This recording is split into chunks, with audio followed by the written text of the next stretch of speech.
And today we're going to be talking about AI for productivity. I know that AI has been a hot topic for many of us, and we really want to explore some of the ways that you can use it to support you within not only your classroom, but also when preparing for class, when thinking about writing newsletters, making IEP plans. There are lots of things that take up a lot of our time as educators. And so we're going to be looking at how you can utilize AI to streamline some of those processes. So with us today, we have our ed tech team and our wonderful resource teacher within innovation. So going to be presenting with me, we have Jeremy Johnson. Jeremy, if you want to just quickly wave or introduce yourself. I'm assuming it's my computer that's going down. Seems like it. I think it's Jeremy. So Okay. yeah, he's frozen. And talking right now, we have Alicia, our Director of Ed Tech. Also supporting within the chat today, we have Jessica Sierra and Chris Garcia, and I believe Pam Rabin is also on. And so that is our Ed Tech team. On this slide, which is in the PowerPoint, you'll find a link to our EdTech website, also our calendar of events. You can sign up for more, and then our previous Curious About playlist. And we have some upcoming events. Our EdTech team is very busy in the next couple of months. So we have an AR/VR network, which you can register for here. Our next Google Back to Basics training is going to be on, actually, this one is going to be Google Classroom tomorrow. And then we have Google Slides that you can register for that's coming up as well. We have an accessibility open house, which is an in-person event that you can register for. And then we have an esports network meeting you can also register for, and that's coming up on Thursday. And so for today, we really want to understand what AI is, just a little bit of context to what we're hearing about in education, and then identify possibilities with AI and explore and demystify how you can utilize AI with your own practice in the classroom and outside of the classroom to be more productive. So we have a bit.ly, which is our slideshow, and then we have this Curious AI folder. Within the folder, you'll find a few resources. So one of the resources that you'll find is a menu of productivity AI tools. Jeremy and I are going to preview and demo a few tools and kind of show you what you can use them for and how we found them to be useful. But we actually went through and utilized quite a few tools as we were preparing for this training. And so we went in, and any of the tools we thought were pretty useful, maybe they were freemium or free, we put that in, and we included a menu for you that's linked with a little bit of an explanation, what we found was useful within the platform, and then the pricing structure. So you can go back and take a look at some of those. We also have here a one-page document or one-page PDF of just some things you should think about when you're creating queries for AI, and we'll talk more about this later, so that you get the most efficient responses back. And so you'll find all of that in that folder. And so we'll start today going over what generative AI is. Then we'll have some AI examples for you. We'll go into good queries, and then some considerations and guidelines. And then if any of you just want to share out, ask some questions, we'll have some time for that at the end as well. So I'll turn it over to Jeremy, who's going to explain what generative AI is. Hello, everyone. I'm Jeremy Johnson. Nice to meet everyone. Thank you for being here. In case you guys don't know exactly what this term is, everyone talks about AI versus generative AI. I'm here to just give you a quick rundown on what generative AI is. Basically, an AI is anything that is doing a task for you, but it doesn't have to be brand new. But the newest thing that's been coming out are all of these generative AIs, where they are taking all the information that they've been trained on and they're producing brand new artifacts, brand new piece of work, brand new responses to your queries, to your questions. So when you ask it, hey, can you tell me an argument for what were the causes of World War II? It's going and looking at all the research that it's been trained on to give you a well-written answer, but it's only as good as what it's been trained on. It's only as good as everything else that has gone into the back end of it. They can generate new text, new images, new audio, new video, and they're trained on these vast data sets to learn all the patterns and styles of how to respond. But it doesn't mean they're perfect.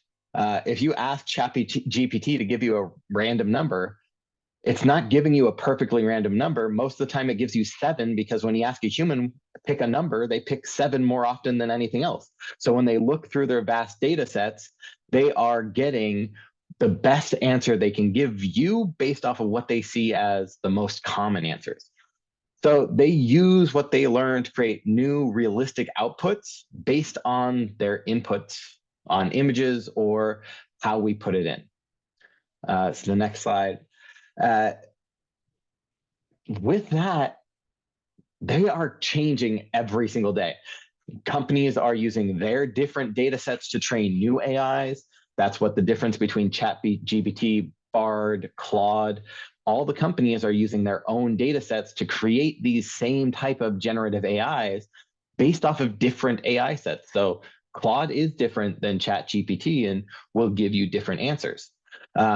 With that, it took me about 30 minutes to get that list of about 50 different AI tools that me and Carrie started looking through and testing to present to you guys. And we got rid of a lot that were charging money or not very good. And there are more that are being created every single day. So what I want to encourage you guys to do is, if you hear about a new tool, look at it for 5 minutes, 10 minutes, ask it a couple of questions that might be useful to you, and try it out. If you can learn something new that will be good for your workflow, that helps you out, and it takes you an hour of learning it to save hours of time later on, it's a good investment. And then with all of this, I've been hearing this huge just kind of rule of thumb that you should try and think of it as an 80%, 20% AI to human effort guideline. That means let the AI do 80% of the work for you. You've still got to go in and look at it, make sure that the answers are good, make sure that it's working for you.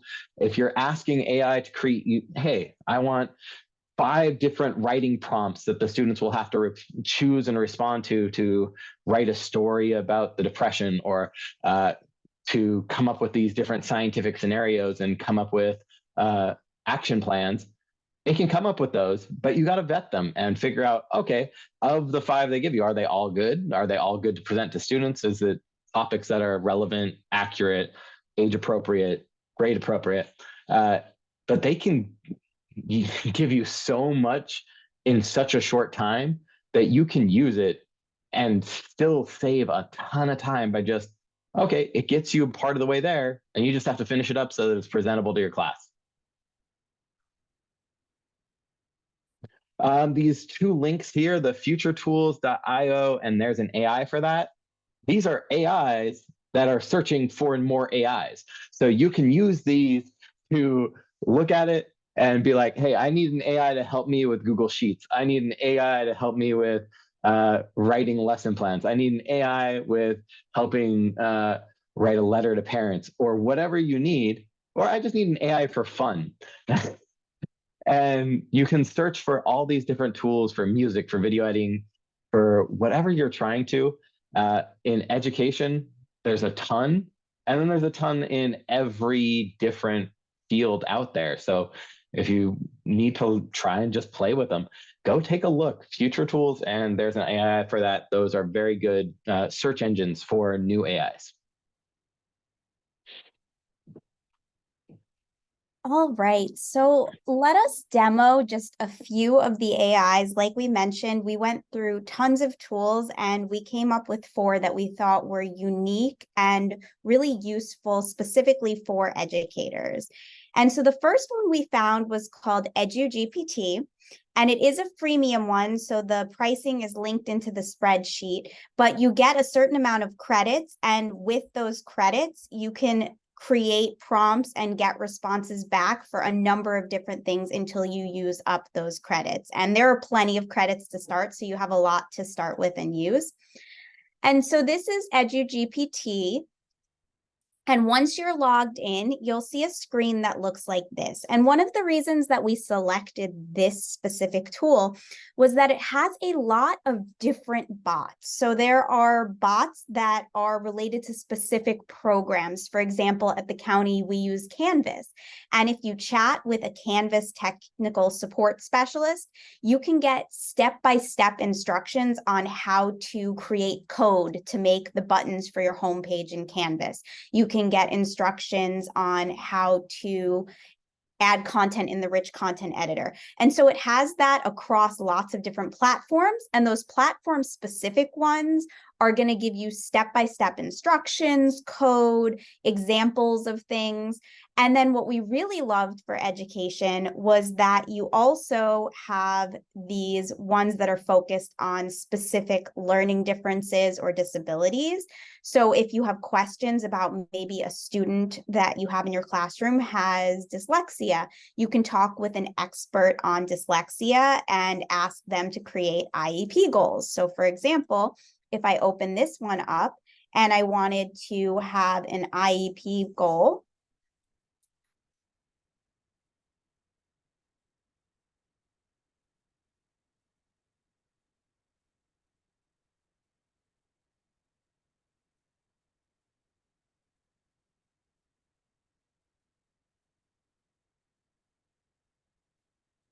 within seconds, it's going to create objectives that you can consider and work towards with your student as an IEP goal. And of course, as Jeremy said, this generates it for you. It does 80% of that work, but you know your student. And it's really important that as you're creating or you're utilizing AI, you're thinking about the student. Are these objectives relevant to that student? This is triangulating from lots of different sources, but is that going to work for your student? And you know your students best. Additionally, when you are creating these types of content, it's important to think about not giving too much information about your students. You wouldn't want to put any personal identifiable information in there while still giving enough to make it relevant to your student. So obviously, if it was my student, I would have put in a little bit more information to make it more detailed. This was just for a sample one. And then we also have all of these different teachers. And so within here, you'll notice there are ones for 4th grade. There are ones for ESL. There are ones for 7th grade. And so, for example, if I want to ask my 7th grade teacher about a lesson on something, I can do that. And so when Jeremy and I went through these tools, we had specific prompts. And so within EduGPT, we asked it to write a letter home to parents about a field trip. It was able to do that. We asked it to create IEP goals. It had a specific section that was able to do that. We had it create a lesson plan for 10th grade science. So we found the 10th grade science teacher who was able to do that. And so you can peruse through here and really get all of these different things that you might be interested in for your students, for your classroom, for your productivity within this tool. The other thing down here, you'll notice there are some historical figures. So you can also get information from mock interviews with historical figures. So again, if you are utilizing it for content in a classroom, you might want to have your students have an interview with the historical figure, but always remind them that this isn't actually that historical figure. It's a compilation of information. So getting them to think critically about what they're learning. They can also do peer learning through here. So that's one of the tools. And then the other tool that I am going to demo is called Perplexity. This one is very similar to ChatGPT, which of course is one that we mainly have been hearing about. When we're hearing about generative AI, we hear a lot about ChatGPT. This does all of the same things that ChatGPT does. But one thing that I really liked about it is that it then adds sources. So for example, if I wanted it to create a lesson plan for 10th grade about photosynthesis, I type it into here and I hit the arrow, it's going to generate an entire lesson plan for me, which lots of these will do. The EduGPT will do that. The ChatGPT will do that. But what I love is that in addition to creating it fully, you can also then go back and look at all the different sources that it gathered it from to see whether these sources are viable and actually should, are creating relevant and important and well-defined enough content for you to use. So it's using it based on a McGill lesson. It's using it based on the California Academy of Sciences. And so as I'm going through, I, as the teacher, can look at these sources and think, okay, this seems like it's reliable enough. Or if you're generating content about a topic, then you can use that kind of how you used to go through your bibliography. And sometimes you would click through and go into the resources that were in somebody else's bibliography so that you could learn more. You can do the same here, where you can deep dive into information based on what you get from the Perplexity chat.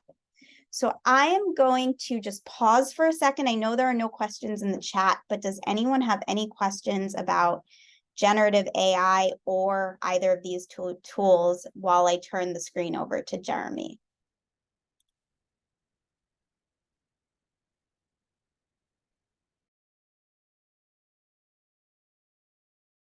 All right. Well, Jeremy, I think it is all yours. And if anyone does have a question, you can put it in the chat. Perfect. So I'm Sharon. I'm going to talk with you guys about Magic School AI and CurryPod. And so first off, I'm going to show you guys Magic School AI. This one I've heard a ton about. I've played with it. I haven't used every single tool here because I believe at this point they're up to 50 different tools. When you scroll through and log in, they have a thank you note generator, they have rubric generator, social stories generator, they have YouTube video question generator. So if you're using a YouTube video, you can have it write questions based off the video. You could use an IEP generator, text leveler tool, where you can input a text and it will either adapt it to any grade level or reading level. Emailing in the family tool, unit plan generator, colleague song generator if you want something. Like I said, some of these things on AI tools are just for fun. So you can write a song about a student or a colleague, just math spiral view generator. I'm curious about this social stories because this is new since I looked at it last week. So my daughter is in preschool, but she is, I have a student who is refusing to ask for help when they get hurt. They ask for help more. And then you can click generate and let's see what it says. This says I can help. And then this is creating that social story in a pretty quick time. So you don't have to write out that social story for the kindergartner. Sometimes I get hurt. It's important for you to ask for help. One of the other things I like about this is at the end of most of the tools, they have extra things you can do. So you can adjust the text length, you can shorten, you can add questions if you want it to be a worksheet activity, you can translate it into different languages. Then the other thing I like about this Magic School is they have their own built-in chat GPT called Raina. It's their chatbot. So you can come in here and you can ask if you don't want to go through and like write it out and do that, if you're just having trouble and saying, hey, I need a social story for a student who is refusing to ask for help. This doesn't do it in that same way, but it will go through and it generates it in the exact same way that the other tool is. Their specific tools are a little bit better fit to purpose, but if you need something quick and easy and you just want it to be conversational, they have this chatbot built in. And then it even asks you, hey, how can I use this social story with my student? Do you have other social stories for different situations? And so you can click on these and it will just continually, so this is just taking turns in conversation. Do you have a social story about following classroom rules? Okay, and so it really has a lot of functionality built in. And again, they're developing new things all the time. They have a Chrome extension, which I've started trying to use. It's interesting that their Chrome extension is not compatible with itself. But if you're on a different website with an article and you want it to, hey, summarize this article and make it give me questions about this article, you can use the tool as well. So that's the first one, Magic School AI. And then the second one I found really interesting was a slideshow activity planner, sort of like Kahoot, sort of like, there are so many of them, and I can't think of any of the names of the other tools right now. But you can come in here and you can be like, okay, I need to create a new lesson. And I want a full lesson on,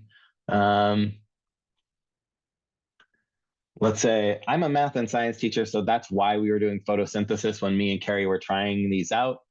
Photosynthesis for 5th grade, that seems appropriate. Using the NGSS standards. Do magic. And it will generate a bunch of slides for your slideshow. And some of them are activity slides. So this is a word cloud. When I put in this, it will say in a few words. And when you actually go and present this, well, now this has an activity. They need to have participants join in with their QR code or on their phone, sort of like Kahoot, and it would create a word cloud. So with all of that, you get in these lessons, because I started the activity, I'm just going back, full lessons, we can do it on fractions, multiplication. And let's see, do magic. And so it generates these slides. Again, it's 80%, 20%.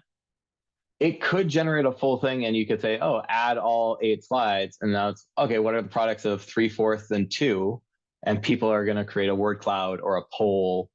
What's more challenging for fifth grader, multiplying fractions or reducing fractions, just to see what the students think. Did you know? And then it will give some facts. These are all the different types of slides with open-ended questions. What's the difference between a fraction and multiplication problem?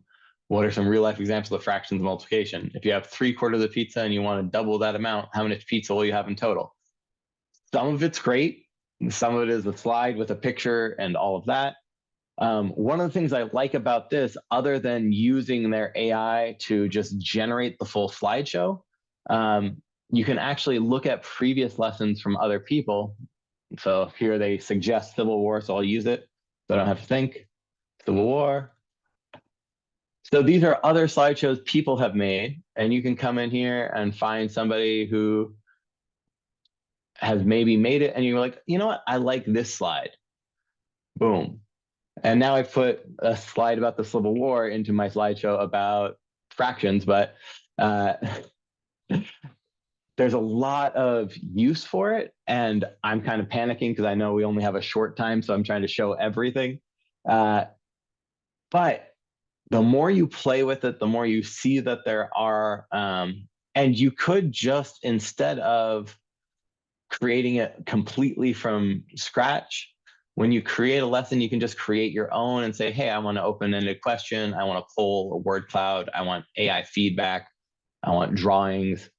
That's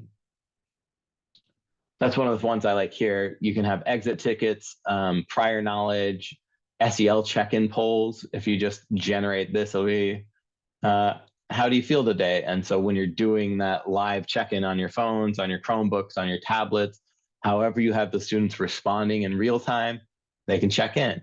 You can have them do a brain break. Would you rather brain break a drawing prompt with a topic? So there are so many different activities that you can put in an escape room with figurative language. Do they get it? A lesson hook, word problem stories, math story, word problems. I found this to be really intriguing. I was a classroom teacher 2 months ago. I only just switched over to this resource teacher position. And if I knew this would exist in my brain, I'm like, I already know a bunch of lessons that I would use this tool for. So I wanted to present it to you guys because I'm like, somebody out there will see this and see how cool the potential is, just like I do. And so then the next part, we're going to talk about AI queries. Before I go on, any questions about Magic School or CurryPod that I may have not answered? Or I see 3 things in the chat. Do I have a recommendation for an AI tool that provides tutoring support for applying skills in an academic content area? For example, the student conceptually understands physics concepts, but is struggling to apply it. That's a great question. I think Perplexity is also a great idea. So everything that I've done here, so Perplexity, because they can ask physics questions and see all of those resources, Carrie had it pulled up, but I can pull it up real quick. So if I was asking anything in physics, can you help me review physics concepts? And it'll come through and here's some tips on just studying in general. And then you could be like, actually, I need specific help on how to calculate work in a physics simulation. And what I like about this is for review for students, it has all those sources. They can go up here, work equals force times distance. The SI unit for work is joules or meters. And it can go through and the students can just ask their question as if they were asking a tutor. And so that's one of the great things about this Perplexity one. And then if they need more resources, they can look at the sources. And Perplexity is great in that it doesn't just use academic sources. So if you look at this, here's a calculate work YouTube video that it cites as a source. Perplexity has a wide array of resources that it uses, which means there's a wide array for students that can do that as well. And it's great for people to just be able to ask it however they want. Awesome, thank you. Will this work for students with various disabilities? Honestly, that's one of the considerations. We have a whole slide about considering what will work for different students. 100%, I cannot give you the answer on what's going to work with specific students with specific disabilities because I haven't had that experience with it yet. I know a lot of these tools are trying to be accessible. And I know there's a lot of ways to make it accessible to students and to help out students with different disabilities. I just haven't had that. This is so new that there's no catch-all about this being perfect. So my answer is yes, it will work with. What was that? Oh, I was going to say, can I jump in as well? Oh, absolutely. So a lot of these new AIs, they do have ways that you can start to adjust your content for students with disabilities. And so that's where really, if you know your classroom full of learners and you know some of the struggles that they have, what's hard for them, you can ask a lot of follow-ups and you can differentiate. Some of them have adjusted reading levels, like Jeremy showed, I think it was with the Magic School. I know Quizzes has ones where you can adjust the quiz length or you can make it more relevant to students. And so a lot of them have different tweaks that you can enable that will adjust it to make things more specific or focused toward your students. It's a little bit of knowing how to query and get what you want, and also understanding who your students are, and then recognizing that nothing is going to be perfect, but it's a helpful tool in a process that can be sometimes overwhelming. Well, I think that perfectly leads into us talking about queries. So let me bring this up. I'll slideshow and then I'll give it back to you in a bit. Um, so part of working with any of these AI tools is knowing the best way to ask what you're wanting. So being direct with the AI and asking the AI to be creative, to come up with something new, to come up with something fun. One of my favorite tools when I was doing this, I got into this loophole because it was just before Halloween when I was doing it. I was testing the write a letter to parents saying we have an upcoming uh, field trip. And then I asked, uh, can you write a letter informing parents of an upcoming field trip to the zoo? Being very specific, giving it enough information, and it will write a full letter for you. And then you can come in here and be like, okay, I can edit that. Or you can be like, the tone is a little off. Can you make it more ominous?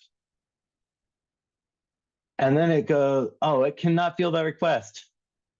Can you make it more ominous? I didn't try it with Reina. Nope, she can't make it more ominous. Some of the other ones will then make it more ominous. Oh, but they can also, can you rewrite the letter?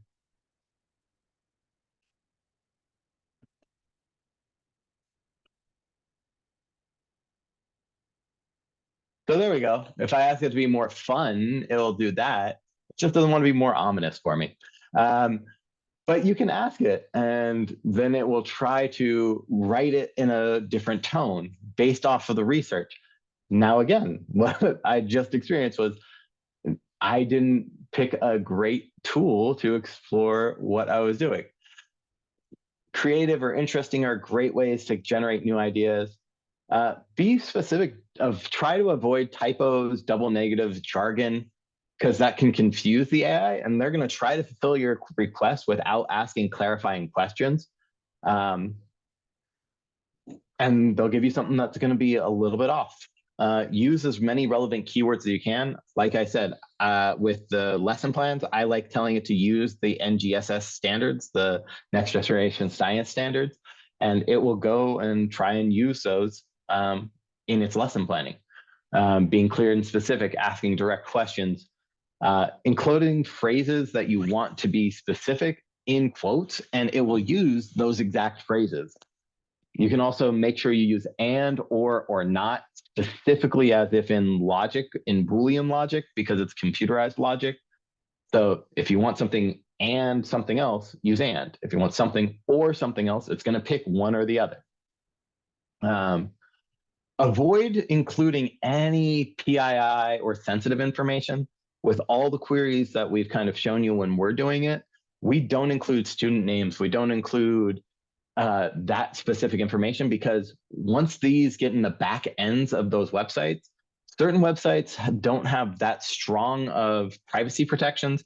I know Open or ChatGPT, they have in their terms and conditions, they are going to use all the data you give it to make their AI stronger. So don't use any PII because then there might be a way in the future that that gets leaked out or anything. So avoid that. Iterate to clarify and get desired results. Combine multiple results into one best result.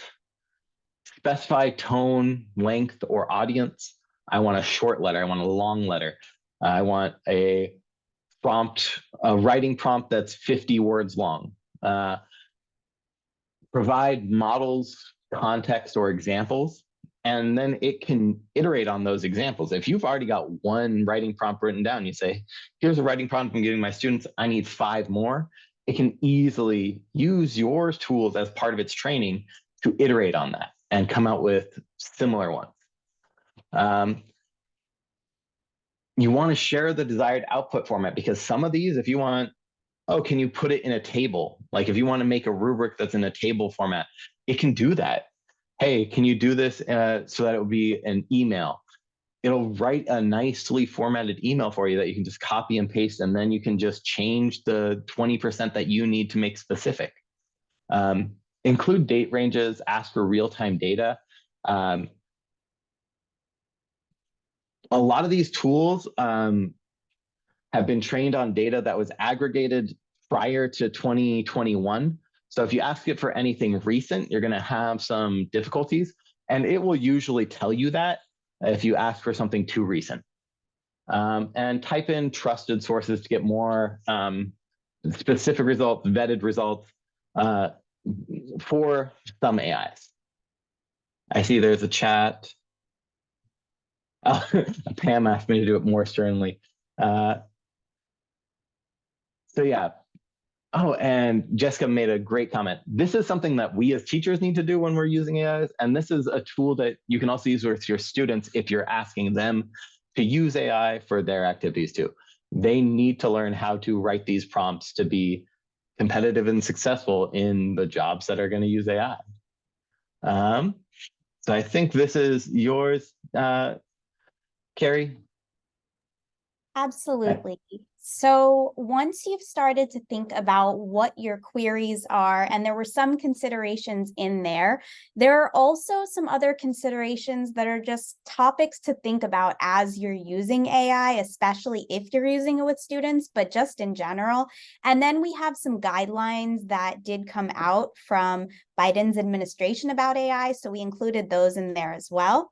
So some considerations that we've all been talking about, and I'm sure are on your mind, something that's useful to talk about with students as well. Will AI take human jobs, or will it create new jobs? So, we're all really worried about all of these things that are taking away jobs, and there may be that element of there are certain skills, as we just saw, you can do tons of 80% of your work, it'll do it for you. But then what does that allow you to do on the back end to expand more? So is there an opportunity for new jobs? And how will we adapt? Are we going to adapt what our jobs look like, or what skills we need to know based on the fact that we have this tool that makes certain things much easier and can make us more productive, saving us a lot of time? This one we've talked quite a bit about in other sessions, but what are the implications of AI potentially being racist or biased, and how can we train AI to better represent all humans? So there's a lot out there because of who has programmed the AI in the past. There are definitely some biases in it. What sources is it gathering information from, and is that information biased to begin with? And then how can we start to adjust how we are querying, adjust what types of AI we're exposing students to, and train students on how to recognize when something is being biased, potentially racist. So those are all considerations. And we did have a great session on equity and AI that you can refer back to. I think the recordings and the resources were linked in our EdTech calendar. How can AI perpetuate misinformation? So one thing about AI is when it doesn't know the answer, it will still give you the answer. It's called hallucinations. And even though as AI gets better, it tends to hallucinate less. It really does just kind of compile information and give you something out there, even if it's not 100% accurate. And so there have been cases where lawyers have used AI to refer to previous cases that didn't exist. And so as we are utilizing it, it's so important for us to use that 20% of our human effort to make sure that what we are sharing with our students, creating for our students, relying on for ourselves is accurate and completely quality information. And that's something, as Jessica mentioned, in addition to prompt engineering that our students will need to know in the future, they really do need to know digital literacy and how to recognize fake and invalid sources. How can I ensure a well-rounded, accurate perspective? So again, looking at AI through a critical lens. Are we actually getting information that is well-rounded and accurate? Are we getting from a specific perspective. There are AIs out there that when you ask them about Hitler, it will say Hitler apologized for things. Is that an accurate representation or perspective? Probably not. It's making leaps. And so we have to then critically think about what we're sharing and what we're showing to our students and help our students to recognize that as well. As Jeremy mentioned, so important to protect personal information, to think about FERPA, to make sure that any sensitive information is not being shared. And so that's, again, that understanding of what things you can type in that will help your searches without typing in too much information. And then in here, Biden did share this artificial intelligence one-pager that the goal for artificial intelligence in the future is to ensure safety and security for it, to protect privacy, to advance equity and civil rights. So as you can see, a lot of these tie back to those considerations that we just had, to stand up for consumers and workers. And so that one really touches on when you think about copyright and who's creating what, and is AI taking away jobs? Is AI taking away creative license? To promote innovation and competition. So how are we going to use AI to promote these things instead of looking at it as a hindrance? To advance American leadership abroad. If we have all of these opportunities to be more productive with our work, then hopefully America can become more of a, or take more of a leadership role in its foreign affairs. And ensuring responsible and effective government use of AI. So they're thinking about how the government is using AI as well. And that is a completely different topic, but also something we're thinking of it in the school context. They're thinking of it in the government context. And that really does kind of sum up what we wanted to share with you. We do have some extra time before we have just exploration time where you all can share out and ask any questions. I did just want to showcase that we have our sign up for the Curious About sessions here. We tend to post what we're curious about a little closer to the dates, so you'll find out the next Curious About soon. We also have a sign up for the EdTech Network. And then just back to this menu of productivity tools, I did also want to note that a lot of these, you'll notice when there are stars next to them, that was as we were going through and running through our standard prompts, we wrote down whether it was able to completely fulfill those prompts. That's how we got our ratings. But you'll also notice that some of them have completely different ones, and some of them don't have all of them. So for example, Curipod was able to create a great lesson. It wasn't so good. It could kind of create things like IEP goals, but it wasn't perfect at it because that's not what it was meant to do. This one here, ChartGPT, is all for creating charts. And so you'll find that there are some different ones in addition to ones that had all of our standard things that we thought would be helpful for teacher productivity. All right.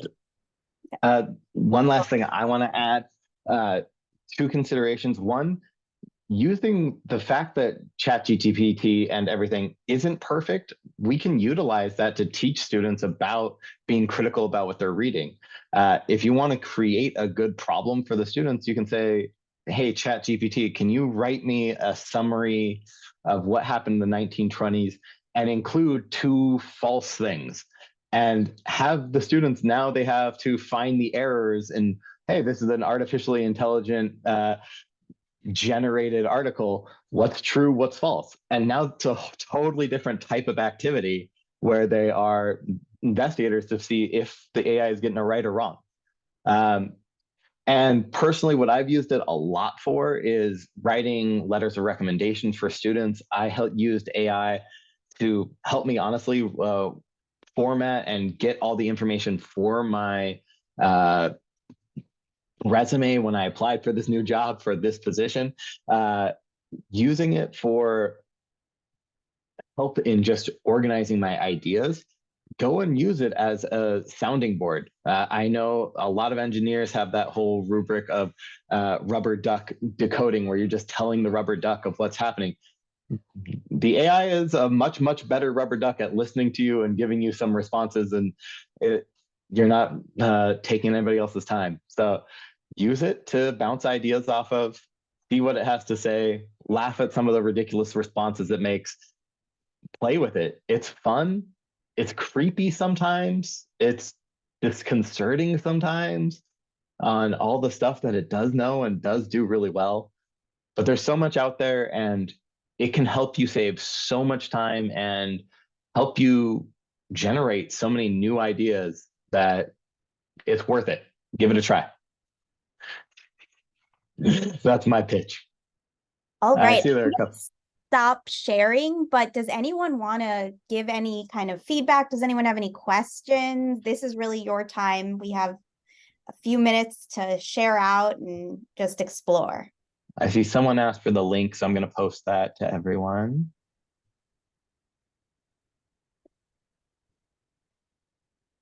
Why can't I copy paste it? If you could post that bit.ly link. Absolutely. Oh, I see. You already did. Perfect.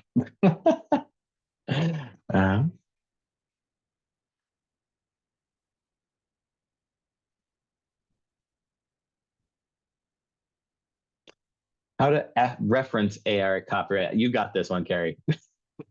So that is a great question. And I don't know specifics in every kind of in every context, but I do know that at this point, if you look at like the Purdue OWL or any of the reference guides, they do tell you how to reference AI that has generated content. For example, if you notice on, and I stopped sharing, but if you notice on the slideshow, when there was an image that I used Canva AI for, and for that one, it basically, I typed in a prompt and it generated an image for me based on tons of images that have existed before. So I put in image generated using Canva AI with a link to, and you know what, I'll just